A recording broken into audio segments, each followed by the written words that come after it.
હીરાભાઈ હું વેળાની માતા છું આ જગત ને આ પોચરો ને મહેમાનો ને હું ખબર પડશે કે જલોત્રાની માતા આવી લે દિલીપ મારી પંચો હું કળ કુવાસીની માતા છું અસા તમારું લાડવાવી દેરું છું પણ તારું ઘર હાચું છું બીજું નહીં હાચું છું તારું હાચું છું શું કહો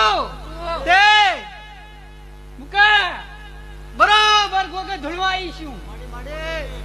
આ જલોતરથી કદી આ પોચરોના દેવાને મળીશું આ ગોગાને મળીશું બરાબર મુકા ધૂળવા આવીશું મુકા આ ગણી નોગન મારું બરોબર મારું વેણ બને મનમાં રાખજો જગતમાં ઝેર ના બોલું તો મારું નામ માતા નહીં મનમાં રાખજો મુકા મારે કહેવાની જરૂર નહીં મારા પંચમાં ખમા નાખો તો મારું નામ અણવાટી માતા નહીં વેરાયું મુકા બરાબર જો કદી અસાની રમેળ ભગવાનની સાક્ષી